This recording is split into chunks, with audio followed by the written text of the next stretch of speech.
Roisin Blade reporting from the Fleas Dublin Market. Don't jump. Right, it's time to say hey, Conor J. How are you, sir? Hello. How's it going? I'm good. How are you? What are you going to play for us tonight? Do you want me to play a song now? Why not? Hey, just yeah, sure. Play a song now, and then we'll come back and have a grand old chin stroke. Okay. Okay. Here's Villagers on Community of Independence on DCTV. All right.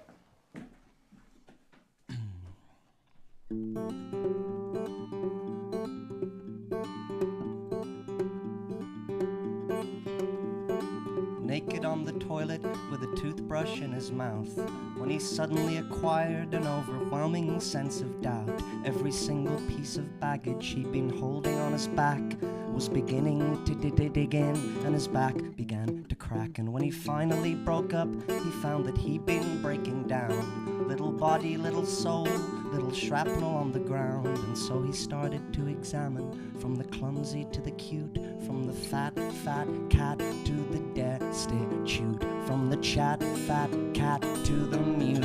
Oh, earthly pleasure, ring out from the rigors of this road. Earthly pleasure, ring out from the caverns of my soul. And suddenly he found himself in 1822, and he was in another body, in a heavy sort of suit. He was surrounded, but he'd started making plans to make a run when they called to him, son, cock your gun. And so he did as all the others had already done. He put his finger on the trigger and he got him some. And though he don't like to admit it, it was sensual and pure. And he changed that day, though he can't be sure if it's the sickness or the cure. Earthly pleasure, ring out from the rigors of this road. Earthly pleasure, ring out from the caverns of my soul. So there he was in front of her divine simplicity, and she was speaking Esperanto and drinking ginger tea. As she inquired about the reason for his visit here today, well, he just said, no reason, and I really shouldn't stay. And so he thought that she would think that he was some kind of freak, and that he'd go back to the grind, and that he wouldn't last a week. But she didn't. She just sighed and uttered softly with a smile, sit down, dear child, what's on your mind? And so he frantically described to her the kingdom at her feet, as she continued with her manicure and poured another tea. As he recounted tales of misery and suffering and pain, she was yawning at the ceiling, so he had to up his game. The only thing your children cherish is to move up the ranks. Lucifer is in our courts, Beelzebub is in our banks, and if you don't cooperate with us, we'll hound you till you're dead. So she granted him a wish and let him write it on her head. And when he read it back to her, this is all it said. Earthly pleasure, ring out from the rigors of this road. Earthly pleasure, ring out from the caverns of my soul. Now I truly understand that I don't understand a thing. So let this earthly pleasure sing. Earthly pleasure.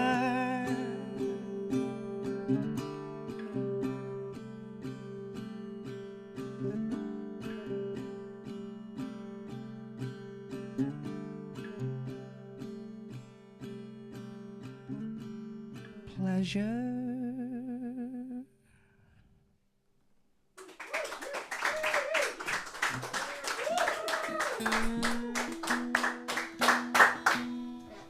There you are now. Earthly Pleasures from the new album Away Lands. Now that's been finished a while, hasn't it? Yeah, we finished it too long ago. We got it done, and then they said, They said you've missed your target date of September. You're going to have to do it in January. That's the way markets things wouldn't work. have us, so Well, you'll get swarmed by X Factor and charity singles and stuff like that. Is that annoying then, having to sit on this finished second album? It's a little frustrating, but it's not the worst problem in the world to have. So Yeah.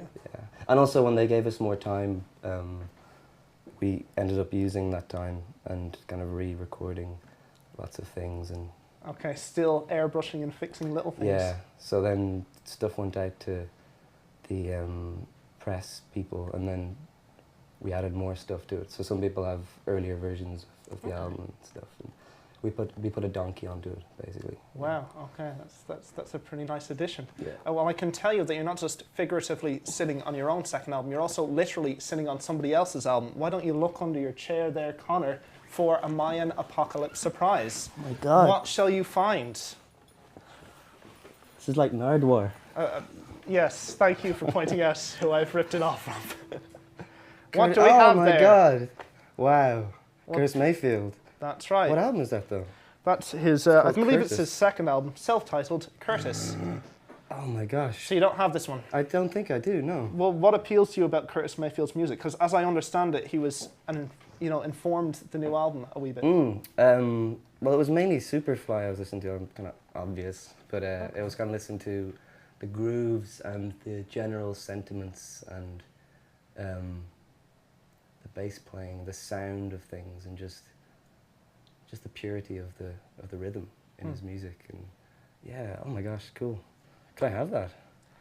It's the Mayan apocalypse. Go on, have it. Sure, Ass you may shot. as well. Yeah. Okay. Well, I heard as well that you used to DJ much younger in your life, and that is, kind of techno music. And Oh, sorry. oh, it's okay. It's a rickety set. It's I'll fine. leave it there. That's our naughty and nice list. We don't have that falling over every minute. But you used to be quite heavily involved with dance music or into it when you were younger. Well, not really. I was sort of into it, and my sister's friend gave me a set of decks to try and learn how to mix on, but the speed thing was broken on it, so I could never really learn. But every time I went to like a party where there was decks, I would try to DJ, and I got quite good at it, and sort of techno stuff, which my friends were listening to, and then I got really into like drum and bass music and stuff through Asian Dub Foundation, who was like one of my favorite bands ever, and that got me into kind of dub reggae for a while. And yeah, I went through a phase of going to George Street Arcade and just like picking up lots of records and not knowing how to mix them. Yeah. Okay, but you're kind of bringing a little bit of that influence into like stuff like the Waves on the new album. Yeah, I mean that was probably more from listening to stuff like No Such Thing and Caribou and all that new stuff that the kids are listening to these days. Oh, the kids is into. Yeah. Okay, I don't really know about any of that, Yeah. but you can educate us on it anyway. Okay, well, what's the plan now for when the second album comes out? You're just going to be in a whirlwind of tour buses and amphitheaters. Is that 2013 pretty much locked off? Well, yeah, vans and pubs more so, but it'll be. Yeah, we're pretty much going to travel the whole year. It kind of helps to have like an album that you sort of believe in a little bit more as a group, because the first one was more like my little project, and then I kind of got the band together so we could play it live kind of thing. Whereas this one we actually recorded it together, and so when we go out and play, it feels like we all kind of own the songs a little bit. Yeah. So it's cool. It's exciting. We got a taste of it on the Grizzly Bear tour we did. So it felt like the audiences were even more into the new stuff than the old stuff. Yeah, because there's just more of that interaction between you as band members. So does it feel like more of a band now, I suppose, yeah? It does, yeah. It feels like more of a band, and it feels like everyone's sort of, because they played the parts in the recordings, it feels like we're really, there's a sort of a musical brotherhood between us. So.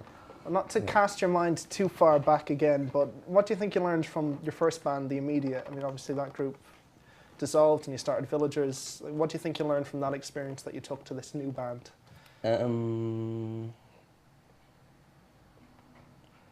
I think I learned to not take it too seriously, because I think what kind of killed The Immediate was when that started happening, and other people got involved, and we were kind of trying to fit ourselves in. Like, we played the Meteor Awards. Like, it's weird. Like, you know what I mean? Like, we Yeah. mimed at the Meteor Wow, Awards. Well, you we mimed sang, but we mimed our to a instruments. backing track. But Okay. I don't know if we were that kind of band, because we were the best sort of band when we were playing all the kind of parties and stuff at the start, and we were always messy and we could never really play.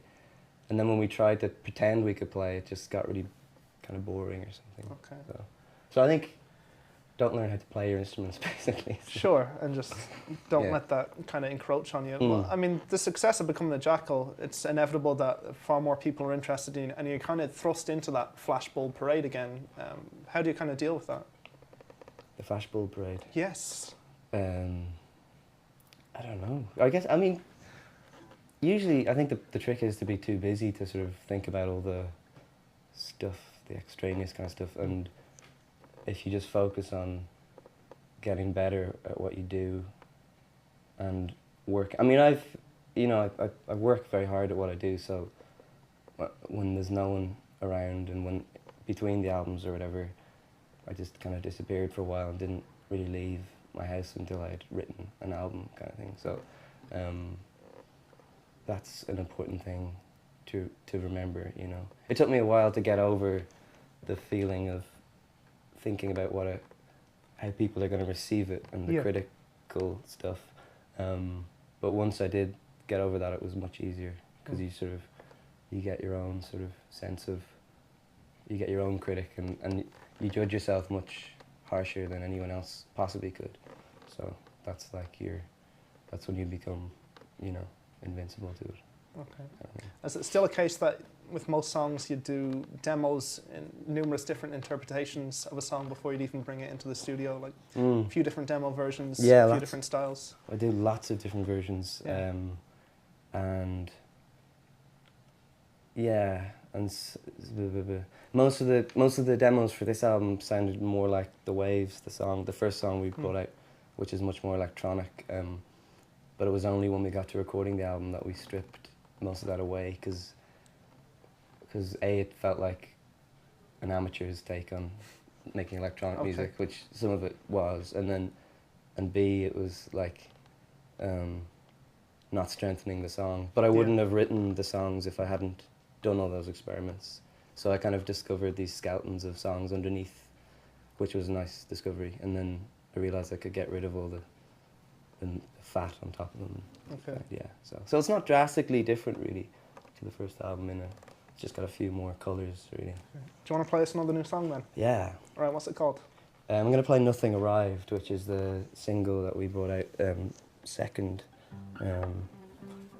which has a very nice video. Yes, it does. Well, what inspired you to write that song?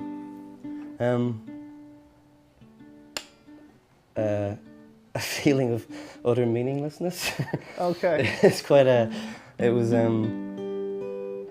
it's sort of about the times when you could, you know, the times in your life when you could turn to a religion or something to try and, as a crutch or something like that. But it's almost about like maybe not doing that so quick and realizing that you don't actually need that crutch. You can kind of live with the void. Sure. And that's what brings us all together. Okay. As human beings in this world. It's kind of like Earth Song by Michael Jackson. Wow. From his story, that's a pretty big album for a lot of people. It is. Yeah. I actually do like that song. Double disc, 1995. I got that for Christmas one year. Pretty nice tie. But look, I'll let you play the song. Thank you very much for talking to us. All right. Here's Villagers with Nothing Arrived.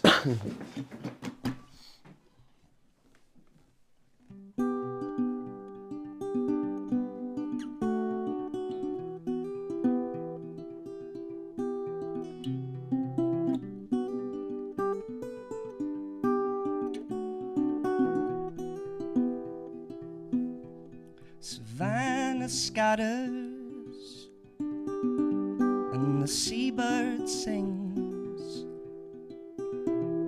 So why should we fear what travel brings? What were we hoping to get out of this?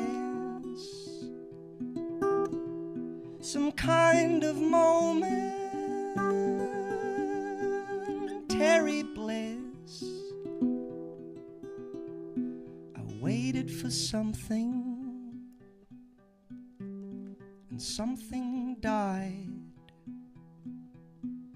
So I waited for nothing, and nothing arrived. It's our dearest ally, it's our closest friend, it's our darkest blackout, it's our final end. My dear sweet nothing, let's start anew. From here on in, it's just me and you. I waited for something, and something died. So I waited for nothing, and nothing arrived. Well, I guess it's over, I guess it's begun. It's a loser's table, but we've already won. It's a funny battle, it's a constant game. I guess I was busy when nothing came. I guess I was busy.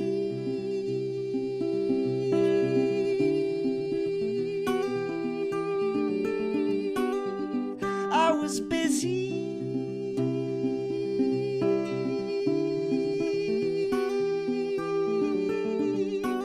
Guess I was busy.